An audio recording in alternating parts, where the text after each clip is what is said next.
Di antara tanda keberuntungan seseorang itu yang pertama, rumahnya luas. Rumahnya luas. Yang kedua, kendaraannya kenceng. Yang ketiga, istrinya patuh dan taat. Itu tanda keberuntungan seseorang. Ini HJRI, pertama rumah luas udah ya. Kendaraan kenceng udah. Yang ketiga saya tidak berani nanya ya. Semoga insya Allah yang ketiga juga. Yang ketiga juga berarti termasuk orang yang beruntung insya Allah. Nah biasanya kita kalau ikut amin, ikut seneng, nanti kita juga dikasih sama Allah. Amin ya Rabbal Alamin. Makanya tadi Ajari katanya ini sudah pindah yang ke, ini yang ke-11 ya. 11 kan witir ganjil.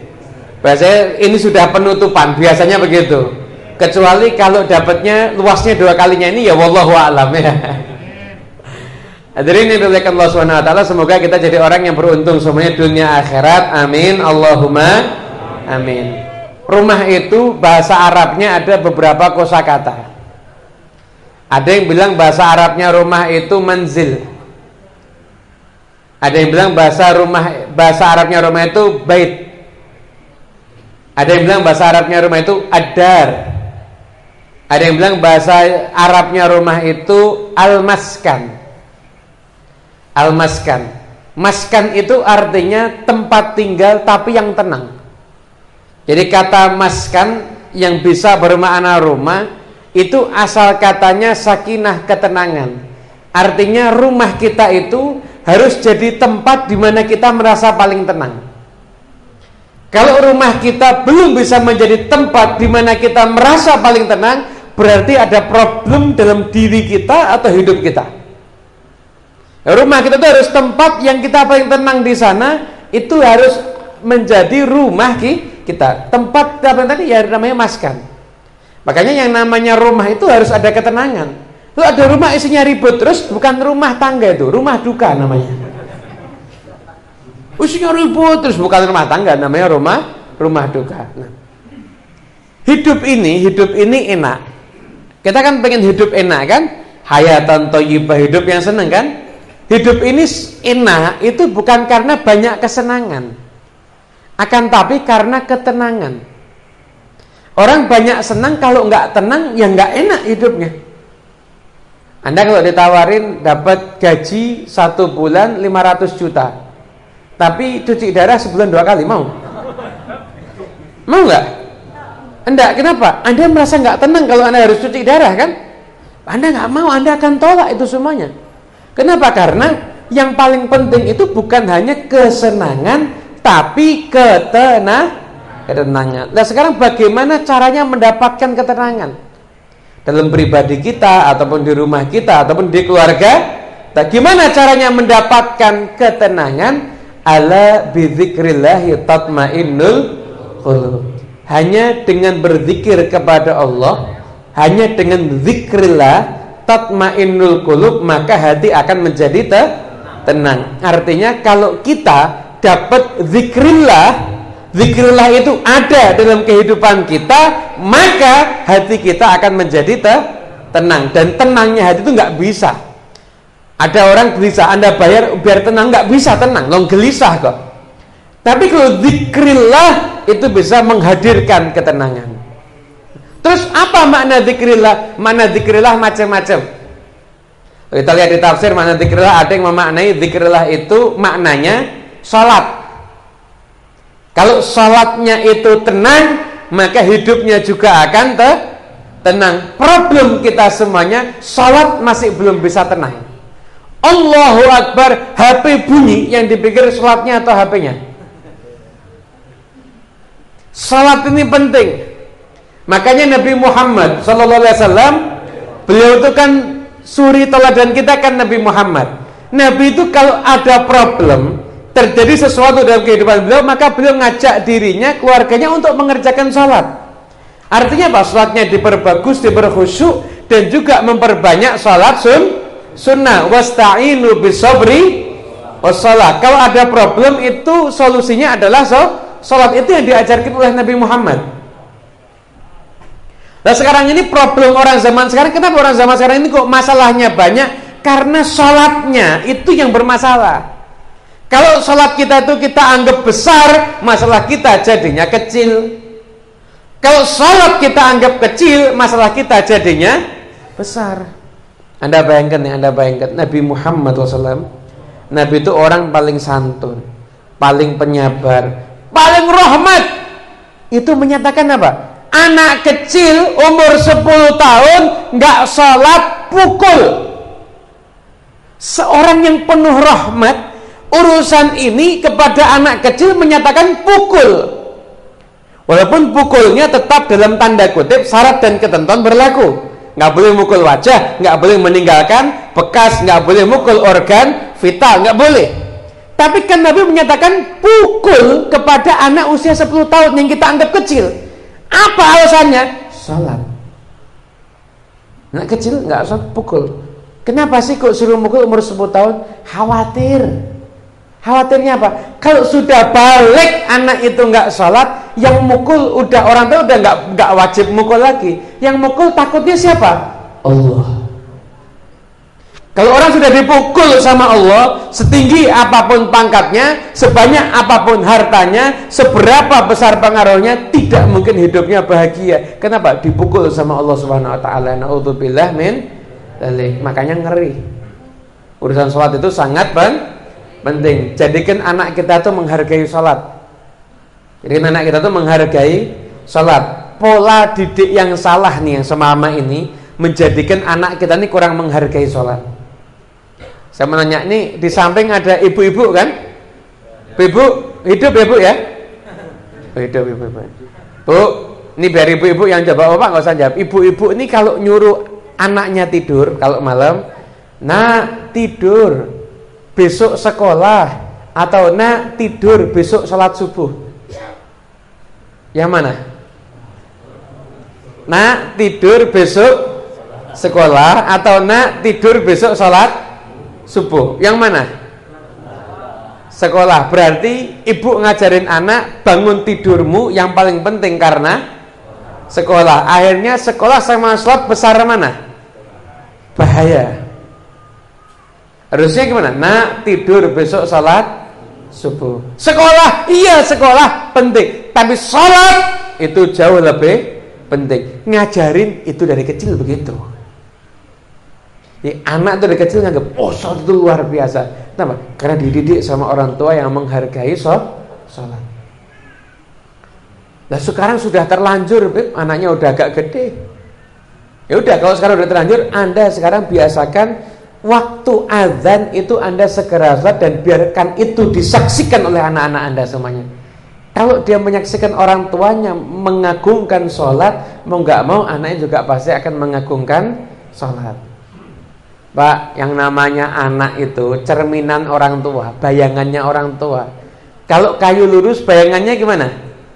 Lurus. Kayu bengkok, bayangannya bengkok. Lah sekarang ini anak kita tergantung kita.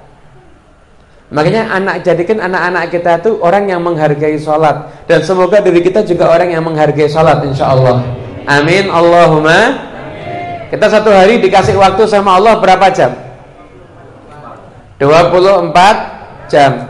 Durasi waktu sholat sehari berapa? Sehari, masa sehari 5 menit sholatnya? Itu kalau sehari sholatnya 5 menit, berarti usolli fardhu subhi wa dhuhri wal asri wa maghribi wal isya'i rombongan lillahi ta'ala. Sampai kucing ngajak pengen ikut pengajian, Masya Allah. Jadi Haji Eri tamu undangannya dari grup manusia ada, grup kucing juga ada. Jadi satu hari durasi sholat kita berapa menit? Kenapa aja dah. Kalau Anda kan potongannya agak khusyuk, mungkin ya 30 menit lah sehari. Per sholat nambah 1 menit ya. Berarti kita sholat sehari setengah jam. Waktu di luar sholat sehari 23,5 jam. Lah ini yang penting kita catat, kita renungkan bahwasanya 24 jam waktu kita, urusan kita beres apa enggak, waktu kita baik atau tidak, tergantung yang setengah jam ini. Yang setengah jam ini beres, yang setengah jam ini benar, yang setengah jam ini baik, maka waktu kita semuanya akan baik insyaallah. Tergantung yang setengah jam ini, yaitu waktu sholat. Makanya jadikan sholat itu momen yang penting dalam kehidupan kita. Khusyuk. Zikrillah yang menjadi sebab tenangnya hati. Pendapat yang pertama mengatakan itu adalah sholat. Masuk akal ya. Sholatnya bagus, hidupnya juga akan bagus. Yang kedua, zikrillah itu bermakna beragam bentuk zikir. Bentuk zikir itu macam-macam. Baca Quran termasuk zikir, doa juga termasuk zikir, kemudian wiridan juga termasuk zikir. Sekarang orang semuanya lagi takut sama corona. Betul apa betul? Kalau Anda usahakan setiap pagi dan ba'da maghrib baca Bismillahilladzi la yadurru ma'asmihi syai'un fil ardi wala fis sama'i wa huwas sami'ul lim. Maka kalau Anda baca itu pagi 3 kali, maghrib 3 kali, Anda baca pagi 3 kali, dari Anda baca sampai nanti maghrib Anda gak akan kena keburukan insyaallah. Kalau Anda ditakdir hari itu dapat nasib yang kurang bagus, dibuat sama Allah paginya lupa baca nanti. Makanya jangan sampai lupa ya. Maghrib Anda baca, insya Allah Anda selamat daripada sekian banyak musibah, termasuk ya virus ataupun yang lebih daripada virus ataupun bentuk penyakit apapun juga Anda akan selamat dengan catatan Anda baca zikir tadi. Makanya zikir itu jadi sebab ketenangan hidup. Doa pun juga sama. Imam Syafi'i itu sampai menyatakan begini, kalau ibadahmu kamu kerjakan di siang hari, perbanyaklah sholat. Tapi kalau ibadahmu kamu perbanyak di malam hari, perbanyaklah doa. Kenapa? Doa itu penting. Doa itu ngajarin kita ngemis. Kalau kita sudah sering ngemis sama Allah, kesombongan dalam hati ini akan hilang. Dengan seringnya kita doa akan melahirkan kondisi hati, tahu kalau kita itu miskin, tahu kalau kita itu nggak mampu, tahu kalau kita itu lemah. Akhirnya kesombongan dihilangkan dalam kehidupan kita semuanya. Itu zikrillah, doa, zikir, kemudian membaca ayat suci Al-Quran, baca. Ya harus punya hubungan dengan Quran kita semuanya ini. Harus punya hubungan dengan Al-Quran. Habib, saya udah tua, saya nggak bisa baca Quran. Nggak apa-apa, tetap harus punya hubungan dengan Quran.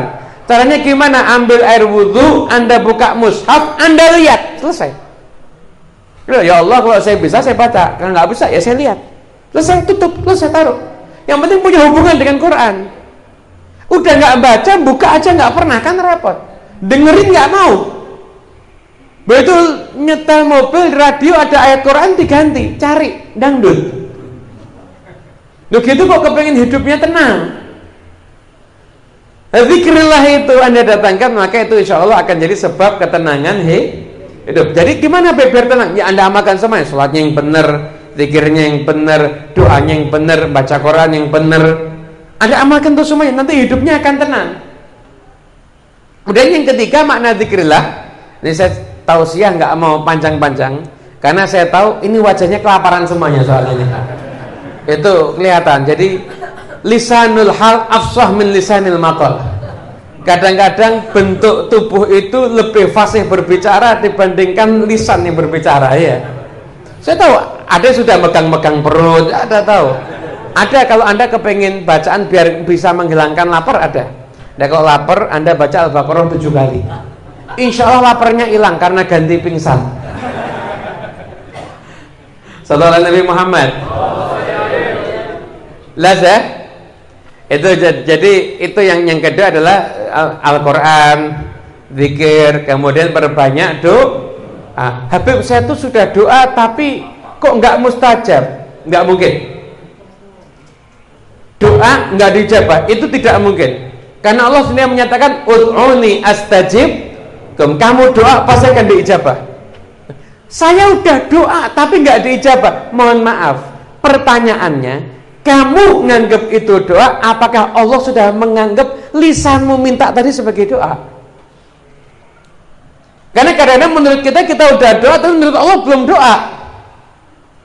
Ada orang doa sakit, ya Allah berikanlah saya kesembuhan. Mikir tapi ya, akalnya mikir. Ntar lagi ke dokter ini, nanti kalau nggak sembuh ke profesor ini, profesor masih nggak sembuh pindah lagi ke provokator. Loh, jadi lisannya minta sama Allah, hatinya berharap kepada selain Allah, akalnya mikir kepada selain Allah. Yang itu nggak dianggap doa sama Allah, dianggap mainan. Jadi kalau ada orang Habib katanya ngamalkan selawat rezekinya lancar, saya kok rezekinya belum lancar, loh berarti kamu nggak dianggap selawat. Keadaan hatimu gimana? Dinyatakan kita tuh telah dinyatakan doa, telah dinyatakan selawat itu syarat dan ketentuan berlaku. Ada orang posisi begini, kemudian rukuk, sujud, udah sholat. Kiblatnya bener nggak? Ada najis nggak? Berhadas nggak? Itu kalau sholat. Maka doa dan zikir itu juga punya syarat masing-masing. Habib Abdullah bin Alawil Haddad dalam kitabnya Ithafus Sa'il di situ menjelaskan surat Al-Waqiah itu surat yang bisa mendatangkan rezeki. Makanya Abdullah bin Mas'ud ketika sakit akan meninggal dunia ditawarin mau dikasih hadiah. Abdullah bin Mas'ud, saya tidak mau. Ya udah hadiahnya buat anak-anakmu aja. Saya nggak perlu. Anak saya sudah saya ajarin surat Al-Waqiah. Jadi seorang Abdullah bin Mas'ud lebih pede, lebih yakin dengan surat Al-Waqiah dibanding duit kontan yang ada di hadapannya. Loh kita kan Masya Allah, ya duitnya iya, Waqiahnya juga, ya Insya Allah. Nanti nunggu kepepet paling. Tapi Habib Abdullah Al-Haddad beliau menyatakan, kok ada orang sana baca doa surat Al-Waqiah, kenapa saya masih miskin? Saya baca doa ini kenapa nggak dikabulkan? Suruh kritik dirinya sendiri. Bahwasanya jangan-jangan kamu tidak sah dinyatakan orang yang berdoa atau orang yang berzikir atau orang yang membaca Al-Waqiah. Kenapa? Karena kondisi hatimu yang lalai. Kamu tuh nggak dinyatakan sah, nggak dianggap sama Allah tuh sedang doa, nggak dianggap. Nggak dianggap. Saya kasih contoh ya. Saya kasih contoh. Anda punya anak usia 7 tahun. Anda berkata, "Nah, ayo makan. Nah, ayo makan." Terus anaknya bilang, "Saya sudah makan, Pak." "Makan apa?" "Makan kuaci." Anda tanya, Anda anggap makan nggak itu? Enggak. Menurut anak tadi itu makan atau bukan? Tapi Anda anggap makan? Enggak, karena yang Anda maksud bukan makan itu, nak. Ya makan yang layak, yaitu makan nasi putih kah, atau makan apa yang memang layak. Kalau kamu makan kuaci satu ya nggak dianggap makan, tapi anak kecil nganggap saya sudah makan. Begitulah kita nganggap diri kita sudah doa, kita nganggap diri kita sudah zikir, kita nganggap diri kita sudah baca surat Al-Waqiah. Bagi Allah kita dianggap belum apa-apa. Paham perumpamaannya? Paham ya? Jelas ya? Alhamdulillah. Berarti kalau Anda jelas berarti Anda mikir. Berarti Anda mikir. Shallallahu alaihi Nabi Muhammad. Yang pertama, salat. Kedua, segala macam bentuk zikir. Ya Quran, ya doa, ya wirid-wiridan macam-macam. Ketiga, makna zikrillah yang ketiga.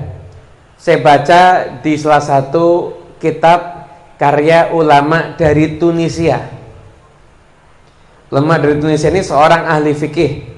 Enggak salah madhabnya ngikuti madhabnya Imam Malik. Beliau ketika sudah sampai usianya usia mapan, duduk alim, muridnya banyak, beliau mikir, apa yang sudah saya hadiahkan untuk Nabi Muhammad? Akhirnya beliau buat kitab. Judulnya apa? Tazkiratul Muhibbin fi Asma'i Sayyidil Mursalin. Mengingatkan para pecinta tentang nama-nama Sayyidil Mursalin, yaitu Nabi Muhammad SAW. Mengingatkan para pecinta tentang namanya Rasulullah SAW. Begitu. Apa isi kitab itu? Penjelasan tentang nama-nama Nabi. Ada namanya Nabi itu Ni'matullah. Dan di antara namanya Nabi adalah zikrullah. Kenapa kok Nabi Muhammad dinamakan zikrullah? Karena sosok Nabi Muhammad satu manusia yang paling banyak menyebut dan mengingat Allah. Satu.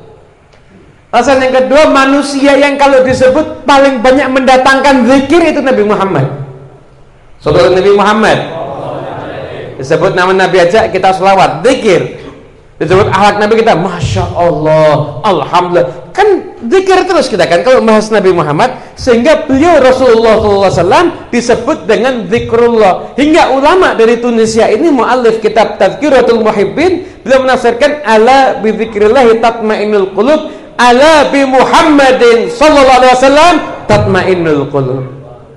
Dengan Nabi Muhammad maka hati akan menjadi gimana? Dengan mengenang Nabi, dengan selawat kepada Nabi, dengan menghidupkan sunnah Nabi, dengan menghidupkan ajaran Nabi, dengan mencari ilmu warisan Nabi. Itu kalau dihidupkan maka kita mendatangkan ketenangan.